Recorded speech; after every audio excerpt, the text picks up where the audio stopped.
دنیا میرے آگے میں ایک مرتبہ پھر آپ کا خیر مقدم، اور ہمارے ساتھ نصرت صاحب خانیوال سے جوائن کر رہے ہیں ہمیں ممبر نیشنل اسمبلی محمد رضا حیات حراج، یہ پہلے قانون کے وزیر مملکت بھی رہ چکے ہیں، پارلیمانی امور کے بھی، اور اسٹینڈنگ کمیٹی کے ممبر ہیں۔ السلام علیکم حراج صاحب۔ وعلیکم السلام جناب۔ حراج صاحب بہت بہت شکریہ۔ یہ 14 مارچ سے ایک احتساب قانون بنانے ہمارے پارلیمنٹری جس میں آپ بھی اسٹینڈنگ کمیٹی میں شامل ہیں، وہاں پر سر جوڑ کے بیٹھے ہوئے ہیں، نکل کچھ نہیں رہا، پرابلم کیا ہو رہی ہے؟ سر یہ میرے خود سمجھ میں نہیں آتا کہ کیا مسئلہ ہے کہ 2 steps forward and 4 steps back ہو جاتا ہے جی۔ ٹھیک، ایک دن تو یہ کہتے ہیں جی دونوں میجر پارٹیز کے جی ہمارا چارٹر آف ڈیموکریسی ہمارے لیے ایک کوئی آسمانی صحیفہ ہے جی، اور جب یہ بیٹھتے ہیں اور جہاں ان کے انٹرسٹ ہوتے ہیں پھر اس پہ اپنی یہ نیگوشیشن شروع کر دیتے ہیں جی۔ اب فرض کر لیجئے جی اب یہ جو قانون ہے احتساب کا، اس میں ایلیمنٹ تھا جی کہ یہ کب سے قابل العمل ہو جی، تو اس پہ ریٹروسپیکٹیوٹی ایک فیکٹر تھا۔ اچھا اب اس پہ ہم لوگ یہ کہہ رہے تھے کہ 1 جنوری 1985 اس کی آپ کٹ آف ڈیٹ رکھ لیں، اس میں کافی اچھا کام نکل آئے گا۔ پیپلز پارٹی کی خواہش تھی کہ ہم اس کو پروسپیکٹیو کریں کہ جس دن سے یہ پروملگیٹ ہو اس دن سے شروع ہو۔ نون لیگ والے اس پہ ذرا ابہام میں تھے کہ ہم کریں بھی کہ نہ کریں۔ لائک وائز جو اپوائنٹمنٹ آف اس کے جو چیئرمین ہے public holders of public office کا جو بل ہے اس پہ بھی ان کی اپنی ایک آرا تھی۔ ہم لوگ یہ کہتے تھے جی کوئی سرونگ جج جو سپریم کورٹ کا، دیکھیے آج چیف جسٹس صاحب کی جوڈیشل پالیسی ہے کہ کوئی سرونگ جج نہیں ہو سکتا، لیکن اگلے چیف جسٹس کے لیے یہ چیز جو ہے بائنڈنگ تو نہیں ہے، تو وہ اپنا ایک پلان لے کے آئے گا، اور لیکن قانون آپ روز اب امینڈ بھی نہیں کرتے۔ تو ہم نے کہا جی اب تینوں چیزیں ڈال دیں، سرونگ ڈال دیں، ایکس ڈال دیں، یا ایسے کسی آدمی کو ڈال دیں جو اس کے جو چیف جسٹس جو پہلے سپریم کورٹ چیف جسٹس بننے کا اہل ہو، یہ بھی تو ہو سکتا ہے۔ اچھا پیپلز پارٹی کہتی تھی جی ہم سول سوسائٹی سے کسی کو بھی لے لیں۔ اب سول سوسائٹی کا مطلب تو یہ ہے کہ سر پھر آپ کا کوئی آپ جانتے ہی ہیں کہ کس قسم کے لوگ چیئرمین نیب بن جائے، تو پھر تو ان کا حشر وہی ہونا تھا جو 2002 میں ہوا تھا۔ وہ کوئی ڈیزائریبل چیز تو نہیں تھی، لیکن یہ نہیں، لیکن تاثر دیکھیے ابھی تھوڑی دیر پہلے رضا صاحب پہ ہے، گورنمنٹ کے ڈسکشن ہے کہ اس کو کب لے کے آئے، لیکن اب گورنمنٹ خود نہ لائے تو اس کا تو ہمارے پاس کوئی حل نہیں۔ رضا صاحب ابھی تھوڑی دیر پہلے نوشیر رحمان صاحبہ ہمارے ساتھ تھیں، وہ یہ کلیم کر رہی ہیں کہ حکومت ہچکچا رہی ہے اور وہ نہیں چاہتی، لیکن آپ کی بات سے تو تاثر یہ بن رہا ہے کہ کہیں نہ کہیں نواز لیگ بھی رکاوٹیں ڈال رہی ہے اس میں۔ سر میں یہ حقیقت بتلا رہا ہوں نصرت صاحب کہ انہوں نے فرض کر لیجئے جی جو کمیٹی نے بل بنایا تھا وہ تقریباً سارا تھرو ہو گیا۔ جب سب سارا تھرو ہو گیا تو پھر نون لیگ واپس گئی، انہوں نے کہا جی یہ تو چارٹر آف ڈیموکریسی میں یہ کلوز نہیں تھی، جب چارٹر آف ڈیموکریسی میں کلوز نہیں تھی تو واپس آ کے انہوں نے پردہ ڈال دیا۔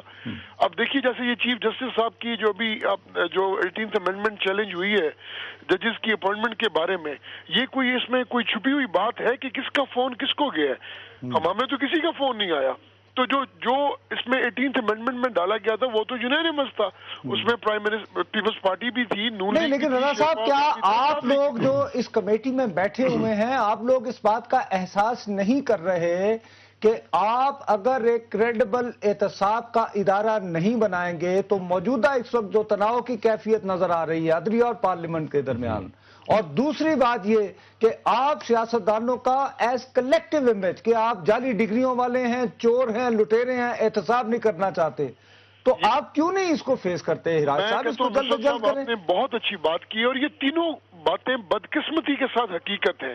اگر احتساب کا قانون آپ نے ریپیل کر دیا، چیئرمین نیب ختم کر دیا، تو ہم قانون نہیں لا رہے، تو اس کا مطلب یہ ہے کہ کہیں ہمارے ہاں کھوٹ ہے، ہم اکاؤنٹیبل کیوں نہیں ہوتے جی؟ ٹھیک ہے، ہمیں ہونا چاہیے۔ دوسری بات یہ ہے کہ جی جو یہ ساری یہ جو معاملہ چل رہا ہے اس کی ججز کی اپوائنٹمنٹس کا، آپ اسی کو دیکھ لیجئے۔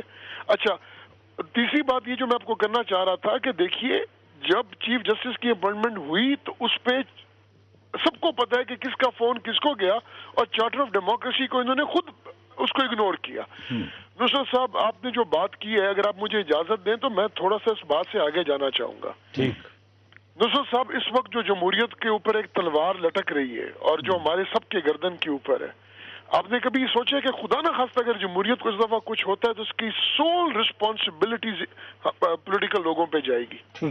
دیکھیے نا، اس میں کوئی شک والی بات تو نہیں ہے، اکاؤنٹیبلٹی ہم نہیں کر رہے، سپریم کورٹ کی ججمنٹس ہم لوگ نہیں مان رہے، ہم نے کسی معاملے میں کوئی ٹرانسپیرنسی رکھی نہیں ہے.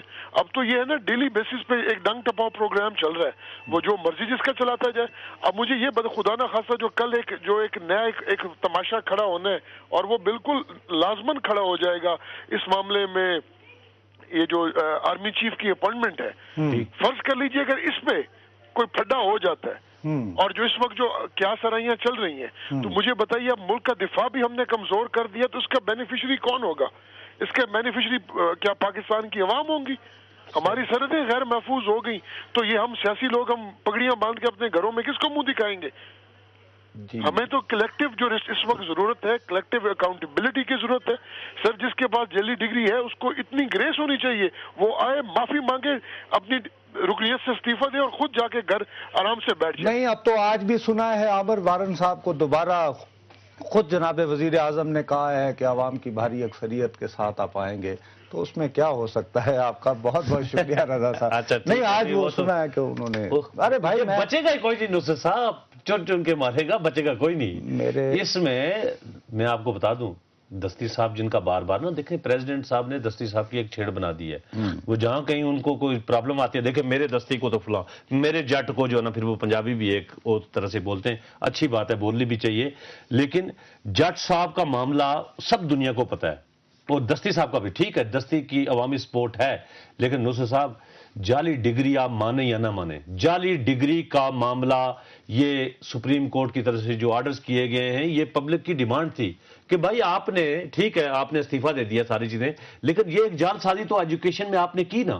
اس میں اس وقت میری اطلاع کے 10 سے 15 لوگ تو باقاعدہ جیل کاٹن جال سازی کے الزام میں کہ انہوں نے ڈگریوں میں کوئی دائیں بائیں کیا ہے. ٹھیک ہے, کہ اب آپ ان کو وہ جیل میں سڑ رہے ہوں, جو بیچارہ عام آدمی کرے, کوئی ایم این اے اور ایم پی اے کرے, اس کو پھر آپ نصرت صاحب پاور دیکھیں یار جمہوریت پر اٹیک ہے. یہ جمہوریت پہ اٹیک نہیں ہے. میں ہرگز یہ نہیں کہہ رہا ہوں آپ کو ہو تو کبھی کبھی آپ کے ذہن میں سارا کچھ آپ کو جعلی ڈگری, ہم اس لیے کہتے ہیں رول آف لا کی بات ہے. آپ ہمیشہ میری ہر بات کو غلط طریقے سے پروجیکٹ نہ کیا کرو.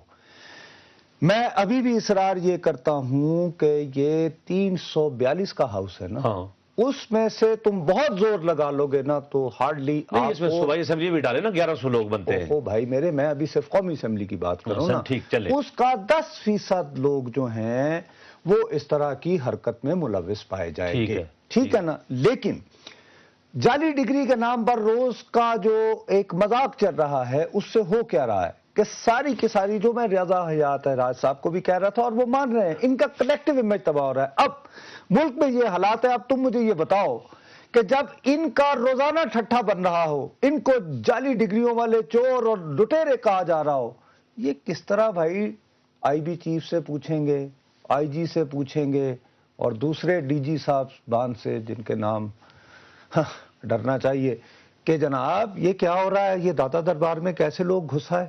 سمجھ گئے نا بات, کہ آپ آپ کی تو اپنی ڈگری جعلی نہیں, ارے نہیں, وہ بیوروکریسی کی ٹریننگ ہوتی ہے کہ وہ آپ کی بات سنیں گے, یس سر کریں گے. ٹھیک ہے, یہ ایسا نہ جو عوام جو ہے نا, جس کو دیکھیں کہ ٹرانسپیرنٹ جو آپ نے وعدہ کیا ہے یہ ہونا چاہیے. نصرت صاحب اب وقت ہوا ہے ایک ناظرین بریک کا, بریک کے بعد واپس آئیں گے ایک نئے موضوع کے ساتھ.